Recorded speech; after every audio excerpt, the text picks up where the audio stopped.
Allison Berger here for Blockchain Global News. I'm at TokenMatch in New York City, and I'm lucky enough to be with the co-founder of TokenMatch, Leonard Boord. How are you doing? Hi, Allison. How are you? I'm fantastic. What a day has today been for you? It has been a long and fruitful day, I have to say. What was your expectations going in today? And how did it turn out? Well, being that this is our first event, we didn't know what to expect, but we were very happy to have been blessed with having 21 ICOs represented, and we have had close to 80 investors show up and stay for the whole day and give everybody their due. So it's been a fun event. And convene here. The site is amazing. It's brand new. The food has been great. And even the weather outside in New York City for today, it stopped raining today. So we're super excited. Everything worked out for you today. Indeed it did. And what makes today and TokenMatch so different than any other event that's like this out there?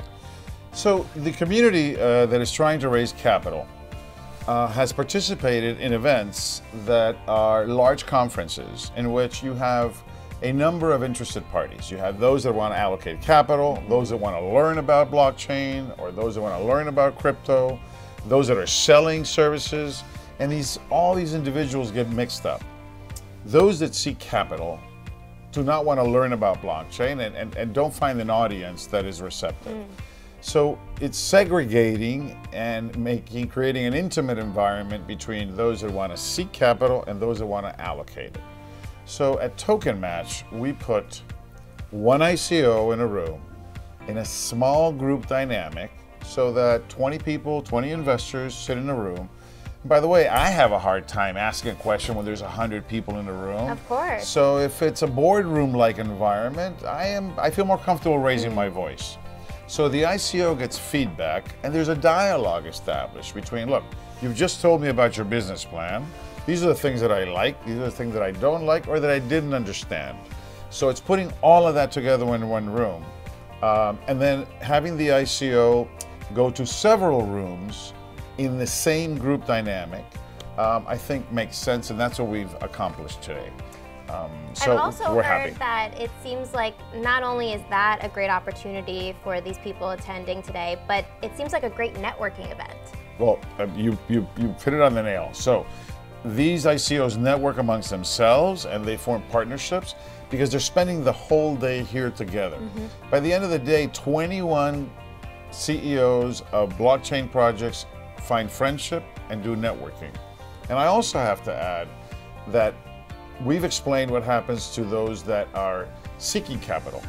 But for those that want to allocate capital, their job is to find investable, credible projects relating to blockchain or to crypto or to tokens. So they sit in a room, in a comfortable room, well fed and well taken care of, and projects come to them. So every 20, there's no time to get bored because every 20 minutes there's a new pitch coming. So in one day they are able to see 21 deals proposed to them. So for them it's also very efficient that they don't have to schedule across 3 days to meet 3 guys that show up late or that. No, it's very efficient. You come here at 8, you leave at 6, and you've seen some of the best projects that are available today in the industry. It's fantastic. So how did you come about TokenMatch? Where did the idea come from? Well, I used to participate in a similar conference setting in which I was a buyer. So they would aggregate all of us buyers in a room and they would pitch the purchasing power that we as buyers had in a particular industry. And we would watch deals be proposed to us, to the room, and that's how I learned about the format. I was on the other side. I was one of the guys receiving pitches, and I thought that it was fantastic because I would, in a day and a half, see a lot of deal flow, observe what my peers were doing, so validate some of my intuitive thoughts. I would see how my peers were behaving, and then collectively we would make a decision or not. Or some of us Lone Rangers would go on our own. But I saw those group dynamics happen, And I happen to sit on several boardrooms so that I understand what the boardroom dynamic is. It's not a coincidence that boardrooms have a certain size because they promote a certain conversation. And that is what we wanted to deliver to our ICOs today. These ICOs also pay us in tokens. So it is in our interest that they succeed. So we become partners with them. Fantastic. It sounds like it's been very successful for you. So far, so much so that we are going to go now to Hong Kong on June 19th, and on July 14th, we're going to London.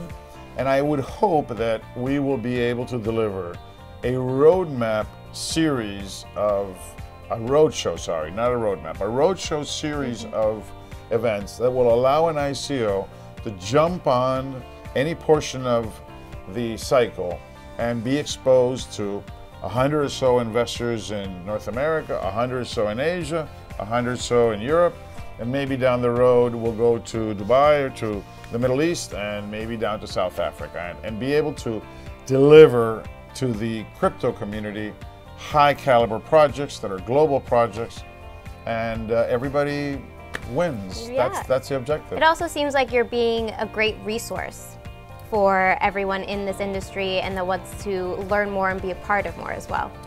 Well, I think, I have participated as an entrepreneur in the innovation of distributed computing, the PC. I participated in the internet, and I also built businesses around that. I think the blockchain is a 20-year innovation development. It'll take 20 years for this innovation to really mature. And whatever I can do to help that happen along the way, I think will be very rewarding, both intellectually, professionally, and financially. Well, you should already be rewarded because you put on a very successful event today. Well, Allison, thank you very much. Thanks, Leonard, for staying with me a little bit later today and spending some time with me. My pleasure. Thanks for taking me in. Anytime. So until next time, I'm Allison Berger for Blockchain Global News.